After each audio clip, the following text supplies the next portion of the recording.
Elk jaar in de polders naast Utrecht vindt het WK Bovenhands Knikkeren plaats. Hoewel er een aantal fanatiekelingen meedoen, lijkt de sport nog vrij onbekend te zijn onder het grote publiek. Vandaag nemen we een kijkje bij het WK om erachter te komen wat dat nou precies inhoudt. Bovenhands knikkeren. Wat is bovenhands knikkeren? Ja, goede vraag. Het is eigenlijk een mengsport tussen golf en gewoon knikkeren. Dus het idee is dat je bovenhands een knikker werpt naar een putje. En dat staat dan een stuk of 50 meter verderop of 10 meter of 100 meter, afhankelijk van je klasse. Het idee is best simpel, maar er komt nog wel heel wat bij kijken qua techniek. Heeft ook wat weg van handbal en dergelijke. Dus het is stiekem nog wel ingewikkeld. Zet hem op, Groel! Ja, dat kan jij! Ja! Ja! Oh, mooi! Woe, kom op! Het aard! Woe! Ja, die was goed. Dit is het echte werk. Woe!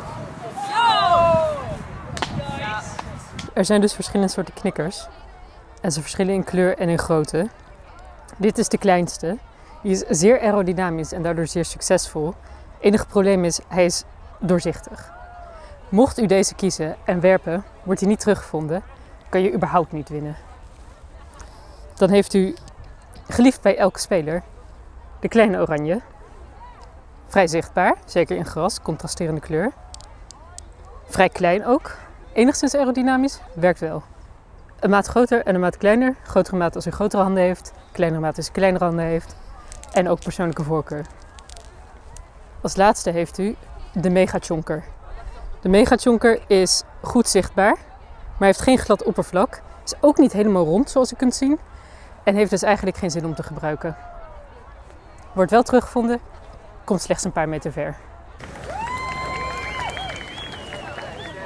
Ja, ja!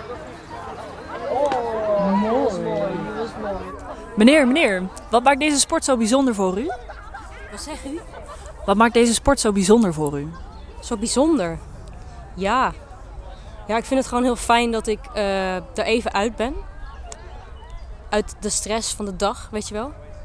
Dat ik gewoon even lekker op het veld mezelf kan zijn. En dat ik gewoon alle emotie van de dag gewoon eventjes kan verwerken en er gewoon uit kan gooien. Ja, dat betekent wel veel voor mij. Dat maakt deze sport wel echt bijzonder, ja. Dank u wel. Maar ik ga weer verder.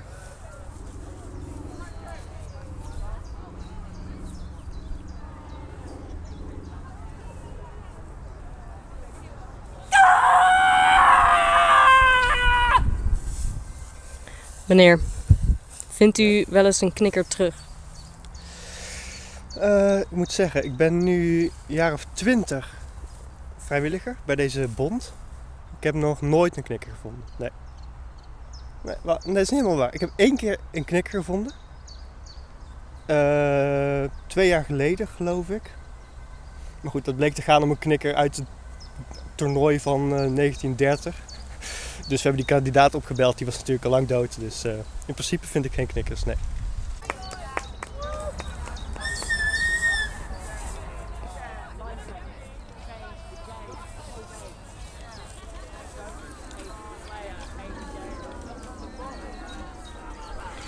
Wat gebeurde daar nou? Ja, het is onderhands. Het is onder de schouder. Het is bovenhands knikkeren wel, hè? Dus onderhands mag niet? Onderhands mag niet, nee. Ja, dat was een zogeheten onderhandse worp. Dat is voor het WK onderhands knikkeren. Maar dat is in november. En het is bovenhands knikkeren. Dus dat kan niet. Gedisqualificeerd. Maar doet u dan mee met beide toernooien? Ja, dus dat is verwarrend. Oké. En dat knikkeren wat kinderen doen op het schoolplein, wat is dat dan?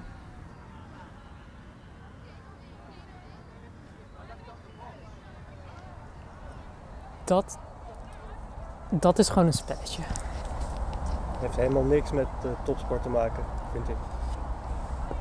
Hup Aad! Hup Aad! Kom op, we hebben hoge verwachtingen, dat kan jij. Woe! Wow! Lekker Aad! Ik begrijp dat er nog geen enkele knikker teruggevonden is. Ja, dat gebeurt wel vaker. Dat, een beetje zoeken naar een naald in een hooiberg. Of een knikker in een hooiberg. Maar wie heeft er dan gewonnen nu? Ja, niemand. Ja, we hebben op zich wel een hele mooie trofee laten maken. Daar hebben we wel veel geld aan besteed. Dus die willen we wel gaan uitreiken. Dus dan kiezen we de alfabetische, de bovenste op de lijst. En dat is? Aad.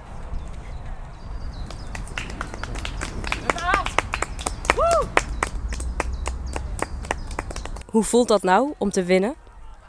Ja, dit is onbeschrijfelijk. Hier zijn geen woorden voor. Dit is zo mooi, zo'n geweldig gevoel.